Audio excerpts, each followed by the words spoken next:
Hey, how's it going, guys? Joshua here with I Cut Grass. It's April the 28th, 2018.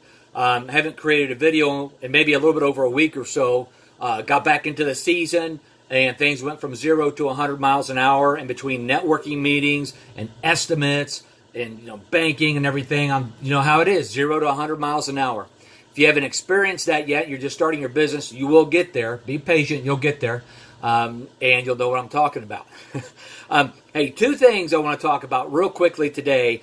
And remember, like I always say, guys, I do this to help people. Okay, my experience is going to be different than somebody else's, and my experience doesn't mean that someone else's experience is wrong, and vice versa. Okay, and there may be things that I do for me that you wouldn't do for you, and that's fine. So just take it for what it is.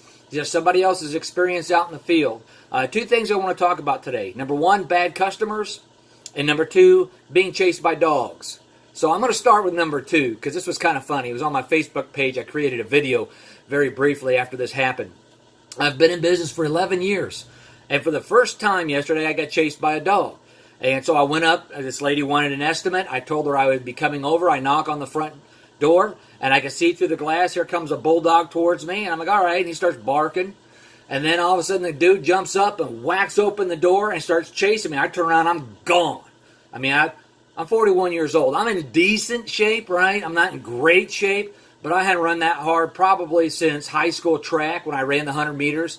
And every time I look back, that dude is getting closer to me and closer to me. And if you've ever seen the movie The Sandlot, when the beast gets out, that's what I think about. So I am just sprinting as fast as can be. Man, I'm passing cars and everything, and some cars out in the street are stopping by watching me because it kind of looks like, I'm a criminal. Eventually, the mom and dad come out of the building, or the house, and they get the dog. I ended up getting the cell as a cleanup, but this stuff happens, okay? And it scared me. I thought I might pull a hamstring because I'm not used to running like that.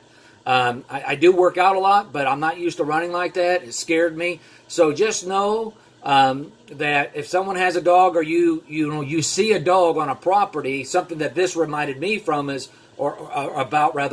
moving forward. What is my escape plan?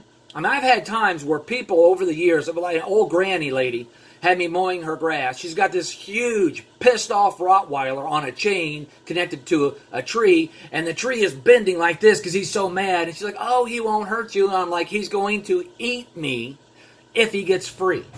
You got to use your head. Sometimes the work just isn't worth it, right?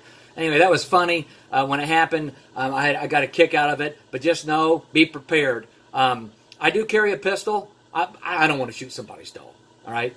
I mean, if the dog is attacking my children, the dog's going to die. But other than that, man, I mean, I can take care of myself. Just be careful and be aware of what's going on. Now, let's go on to the other thing that you're going to deal with every single year at some point, and that's a bad customer. And here's an example. Every year in February, I send out a proposal for a new lawn customer for weekly mowing until the end of the season. We'll mow the lawn as necessary, okay? And I offer it at a significant discount at that time of the year. It's for a new customer. Once we get out of February and once we get over into March, it's still discounted but not as much. Once we get into April, it's still discounted but not as much. And then once we get into May for the new customers, it is what it is. There is no discount. Now, I'm not a big fan of discounts. I don't like them. But the small amount of new business that I get from doing this gives me a lot of cash up front. So that way, if something comes up within the business or whatever, I've got a little more capital. Okay, I've done this for 11 years. It works, but it's only for new customers. So the same customer can't keep coming in and doing it. Okay, they got to pay the regular cost. But over the course of the year, what I can show them is that we do good work and we're consistent and we're dependable, and that justifies them paying the normal route or the normal fee. So I meet with this lady in February. She didn't have her check ready, despite we talked about it when I came over to her property. She didn't print out the estimate. Normally I would take an estimate. In this case I didn't because she said she was going to print it out. We had already discussed what the cost was. So I get there and she knew she was supposed to pay me a check. She didn't. I said, hey, don't worry about it. We're still away from the start of the season. Get with me next week or the week after. 3 weeks go by. She reaches out to me. Hey, how can I pay this to you? I said, well, as we discussed before, you can mail me a check. She says, okay, I'll mail it next week. The next week comes by. She hasn't mailed the check. The next week comes by, and she says, hey, where do I mail this, payment to? And I said, well, as we discussed before, you mail it to the address on the invoice. She says, okay, I'll send it out next week. Next week comes, and she reaches out to me and says, just want to let you know, I'm sending in your payment tomorrow. 2 days later goes by, and we still haven't started mowing yet because the weather hasn't been right. And she says, hey, can I pay this with a credit card? And I said, ma'am, no, this is the payment. Now, I was this close to telling her, forget it. She was supposed to pay her payment when I gave her the presentation. She didn't. And all the while, when all this is going on, each week I'm thinking to myself, man, something's not right with this lady. I really don't have to have the business.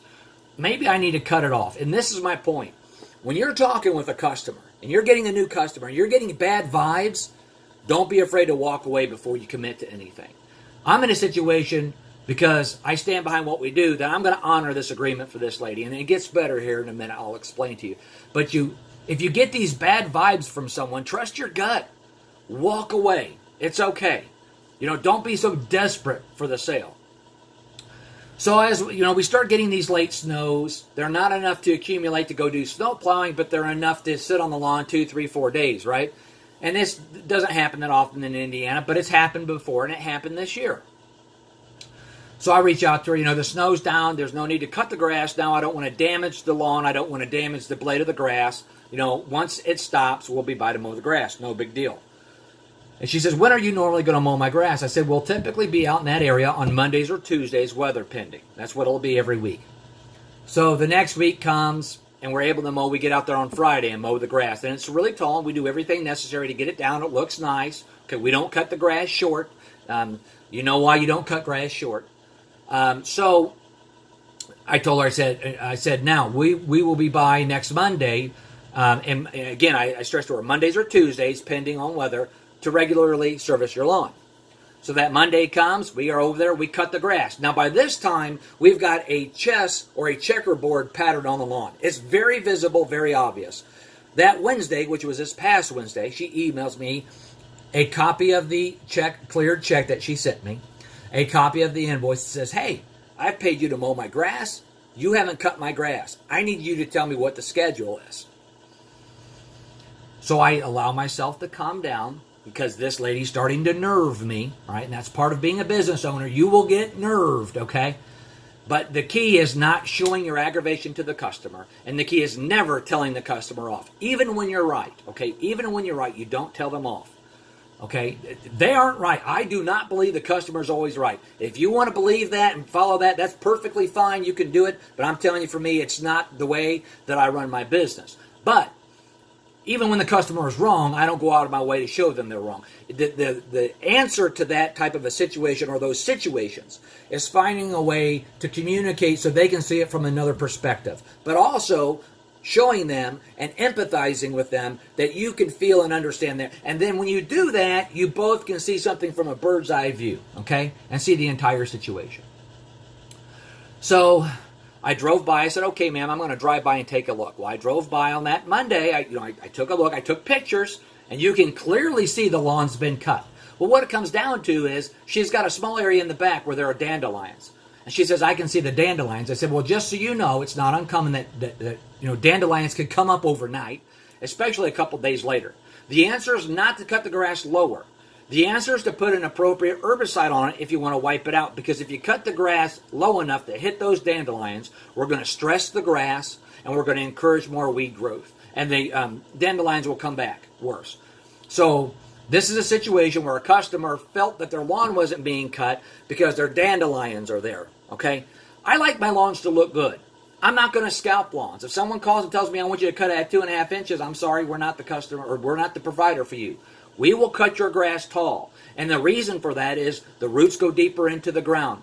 The root system has more access to water and other nutrients in the ground. And the grass then will grow taller and it will shade out weeds. This is a fact. It's not, a myth. But so many people don't understand that.